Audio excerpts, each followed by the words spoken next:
নমস্কাৰ বন্ধুসকল, সকলোলৈ গুড মৰ্নিং। বহুত ভাল খবৰ এটা আহিছে APDCL পৰা। APDCL ৫,৩৭৬টা পোষ্ট খালী হৈছে বুলি জনাইছে। তেওঁলোকে আবেদন বিচাৰিছে।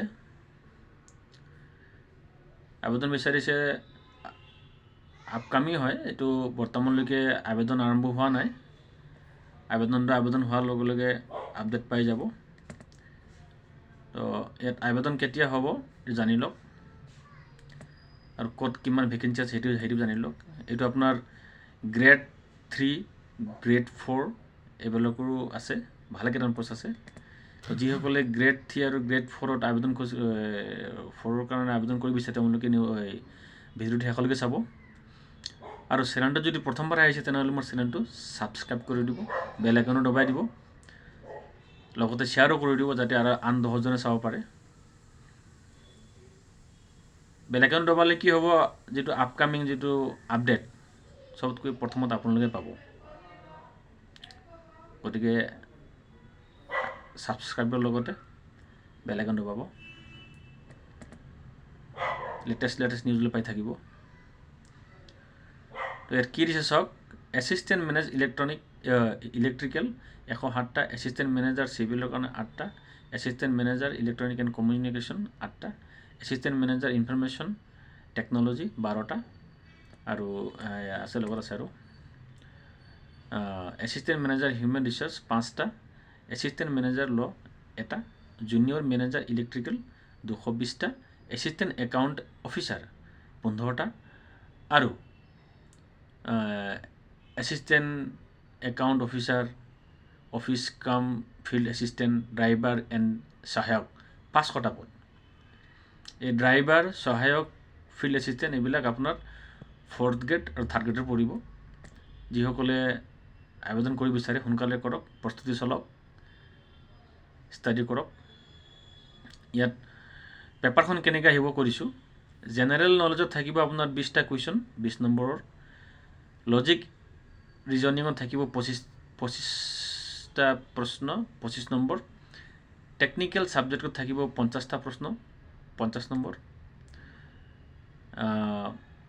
ইংলিছ এণ্ড এপ্টিটিউডত থাকিব আপোনাৰ 25টা প্ৰশ্ন 25 নম্বৰ, টোটেল থাকিব 120টা প্ৰশ্ন আৰু 120 নম্বৰ। আবেদনটো কেনেকৈ কৰিব ইয়াত দিছে, আৰু কুৱেশ্যনসমূহো ইয়াত দিছে কেনেকৈ আহিব। The exam will have multiple choice questions, MCQ থাকিব। Negative marking may apply for wrong answer, negative mark থাকিব। তাৰ ডিউৰেশ্যন থাকিব 2 ঘণ্টা। 2 ঘণ্টাৰ ভিতৰত আপোনালোকে 120টা প্ৰশ্ন কৰিব লাগিব।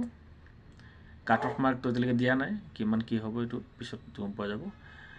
এতিয়া mandatory documents required, government ID, Aadhaar, voter ID etcetera, educational certificate 10th 12th degree, diploma, ITI etcetera, caste certificate, domicile certificate, experience certificate, passport size photo, scan, signature, application fees receipt. আবেদনটো সম্পূৰ্ণ অনলাইন হ'ব। Important that's দিছে কি, official notification release হ'ব আপোনাৰ মাৰ্চৰ 2025-ত। Online application start হ'ব আপোনাৰ 2025-ৰ এপ্ৰিলত। লাষ্ট ডেট থাকিব আবেদনৰ কাৰণে মে মাহত 2025। এডমিট কাৰ্ড ৰিলিজ হ'ব আপোনাৰ 2025-ৰ জুন মাহত। এক্সাম ডেটটো হ'ব আপোনাৰ 2025-ৰ জুলাই মাহত, আৰু ৰিজাল্ট যিটো ডিক্লেৰেশ্যন হ'ব সেইটো আপোনাৰ 2025-ৰ আগষ্টত দি দিব। How to apply for APDCL recruitment 2025 এইখিনি দিছে চাওক। Visit the APDCL website apdcl.org, তাত গ'লেও পাব, বা এইবিলাক বিভিন্ন লিংক ইয়াত দিয়াই আছে, ভিডিঅ'টো দি দিছোঁ এইটো চাওক।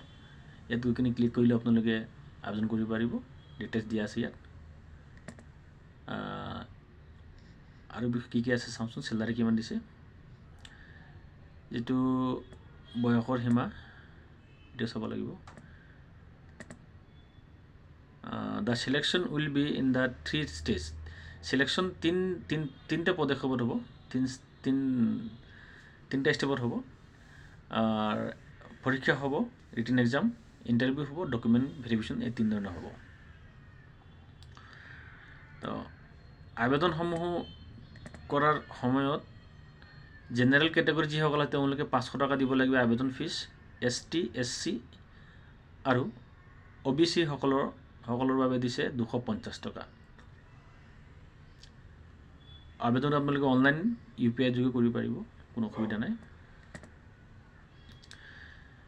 এজ লিমিট দিছে আপোনাৰ 18 বছৰ তলত হ'ব নালাগিব আৰু 40 বছৰ ওপৰত হ'ব 38 বছৰৰ ওপৰত হ'ব নালাগিব। জেনেৰেল কেটেগৰীসকলৰ কাৰণে 30 years last. OBC up to 41, 3 বছৰৰ ৰিলেক্সেশ্যন দিছে। SC ST আপ টু 43, 5 বছৰ ৰিলেক্সেশ্যন দিছে। PWD additional relaxation as per government rules. এইখিনি চালে আৰু চেলাৰী কথাটো কৈ দিছোঁ বাৰু ইয়াত।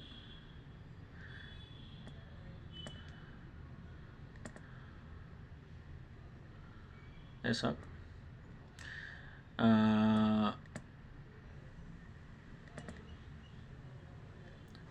অৰ্গেনাইজ কৰিব Assam power distribution company limited, চমুকৈ APDCL। Total vacancy 5376। Job location Assam. Application mode সম্পূৰ্ণ অনলাইন হ'ব। Selection process written exam, interview, document verification, এই তিন ধৰণৰ হ'ব সিলেকশ্যন প্ৰচেছটো। অফিচিয়েল ৱেবছাইট হৈছে আপোনাৰ apdcl.org।